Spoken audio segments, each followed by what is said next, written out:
thirsty for affirmation and irrationally defensive of the status quo. I never met a rule I didn't like.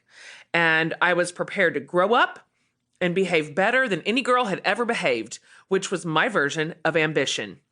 Ironically, it was the women who chipped away at my template. Isn't it always the women? First, there was Miss Prissy, aptly named and worthy of her moniker. Where my mom and the rest were practical and modest, Miss Prissy dressed head to toe in leopard print and let us know in no uncertain terms she planned to become well acquainted with plastic surgery. No, she was not going to go gently into that good night. She kept her outrageous jewelry in a double-decker tackle box and gave us all nicknames we use to this living day. Miss Prissy was supermodel gorgeous and obscenely stylish.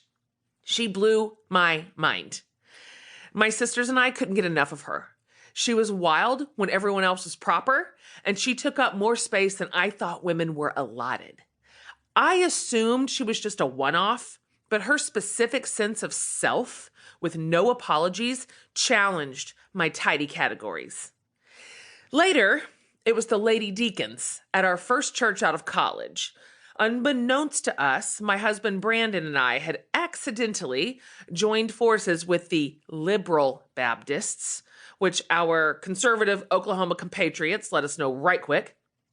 They were as exotic to me as snake handlers. I was actually scared to tell my parents, lest they assume we had, as my friend Alex's father said when he slid over from Catholicism, lost the faith. The lady deacons didn't just pass the offering plates. They were in leadership and the pulpit and at all the meetings.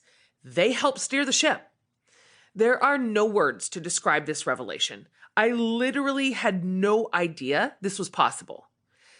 I remember watching a woman preach, practical and modest in the way I understood, but also carefully dissecting a complicated bit of scripture. I looked around like, oh my word, these folks are taking her seriously and no one is going up in flames. And I am so happy my parents aren't visiting this weekend. Her spiritual authority rubbed against 2 decades of internalized patriarchy, and I couldn't decide if she was my enemy or my hero. While later, as I was coming into some sense of my own mind and my internal wiring was threatening to become a problem in both personality and function, it was Anne Lamott who shocked me anew. A close friend, more aware than I was of my own shifting North Star, put her book, Traveling Mercies, in my hands, and the lights flickered on, then blazed to life. Not once, not even close to once, had I ever heard a woman, author, Christian, talk like that. And it wasn't just her saucy conversion story where she compared Jesus to a stray cat who wouldn't leave her alone until she finally cursed and said, I quit. All right, you can come in.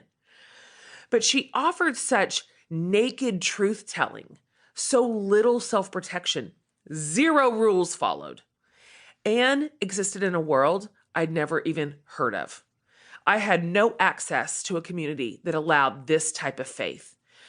I didn't know a woman could write like that, think like that, much less succeed like that. I had no idea who was giving her this permission. Why wasn't she getting in trouble? More recently, it was the women of the world who shifted my perspective. Specifically, the women of Ethiopia, more to the point, my adopted son, Ben's mom. Sintayu is a marvel. After Ben and Remy were with us a couple of years, Brandon went back to Ethiopia to work with our partners there, and I told him, we have to find Ben's mom. Pause. And by we, I mean you. It's just one woman in a country. Go with God. And he did.